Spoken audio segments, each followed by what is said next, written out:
shop mình sẽ mua cái con BRAVEN 2002M ra vào 2022 và mình sẽ solo với lại con loa CD chạc 5 cũng như là con onyx 7 xem coi cái chất âm của nó như thế nào nha mọi người.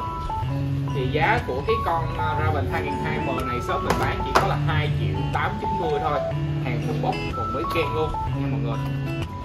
Đó. Thì cái chiếc loa này thì được cái là nó là thuộc dạng loa di động, cái thời lượng pin của nó rất là cao, rơi khoảng tầm 10 tiếng. Đó, có thể sạc lại cho thiết bị khác luôn. Con này tại vì trên thị trường mình thấy là có rất là nhiều mẫu, ví dụ như chạc 4, chạc 5 cứ nhiêu đó là hoài, nên là mình sẽ nhập vô nhiều mẫu nữa để cho mọi người có nhiều sự lựa chọn khác nhau. Thì trong đây chúng ta sẽ có phụ kiện ha, BRAVEN 2002, 2003 và cái củ sạc cũng như là những cái đầu chuyển nằm trong đây hết toàn bộ luôn nha mọi người. Nó sẽ xài củ adapter khoảng tầm 12-15V đó. Rồi, để khui cho mọi người xem ha. Con này còn 7 ken à, còn quý, còn bấm, còn thơm phức luôn nha anh em. Củ thì cũng không phải là củ dạng như hàng ly kho mọi người. Đó, mọi người xem nè, kỹ không? Rồi còn bỏ trong cái bịch nữa nha. Đó, trong cái bịch như thế này nha các bạn, còn mới nguyên siêu luôn. Đây, còn nguyên ni lông luôn nha. Đó. Thì ở phía sau này chúng ta sẽ có là cổng 3.5 cũng như là cổng sạc service nè, cổng sạc cây thiết bị khác và cổng nguồn vào của nó là 16,5V và cái củ sub bass của nó phía sau rất là bự luôn nha. Đó, BRAVEN. Ok, thì con này thì công suất cũng sẽ rơi vào khoảng tầm 40W. Đó, bây giờ mình sẽ test thử cho mọi người xem sơ sơ con này nhé. Đây.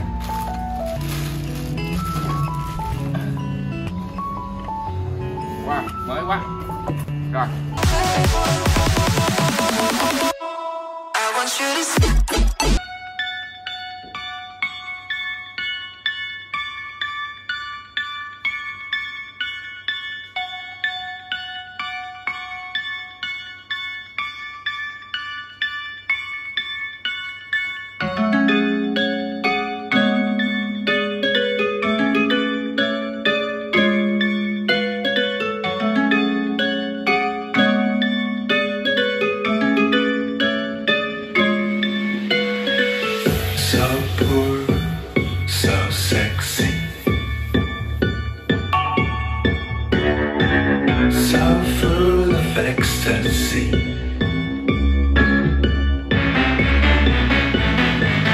Here's the solution.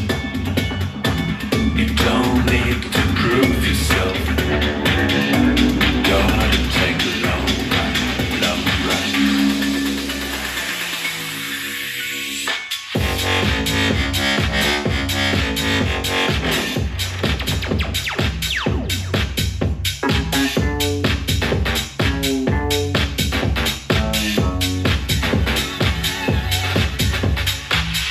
Hot summer, it's in your heart. Hot summer, it's who you are. Hot summer, hot summer. Hot summer, hot summer.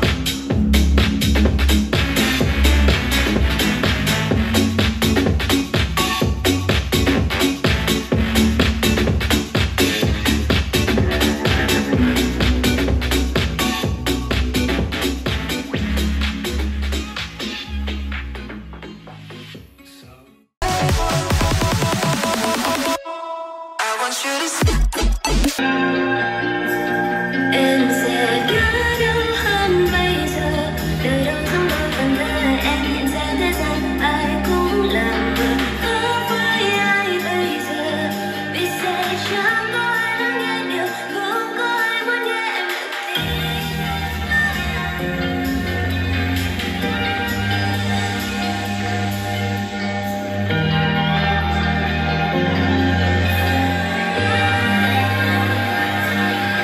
khi anh muốn dù về nhà xa quá xa, cha mẹ đây đừng sao thật lo để nói ra không thở anh rồi, chỉ muốn về lại em.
bao giờ em nghĩ rằng anh là gu của em đâu, chưa bao giờ em nghĩ rằng em will fall in love with you, mà giọng nói ngọt ngào cất ra từ headphone, say đắm cồn cào lỡ yêu rồi mất hồn.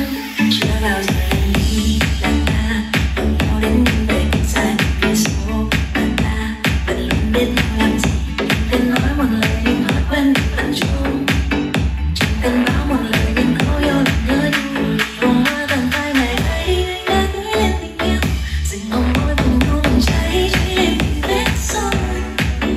Giờ làm sao để anh yêu lòng em nhiều hơn, và khúc mà hai mình ta cùng nghe được không? Tình là thế nào baby, em và anh là superstar đêm nay, bởi vì thế ai cũng mình say every time em gặp mình. Em trong môi anh cần ai hay ai cần em nào khi you say vì sao mà anh trust me.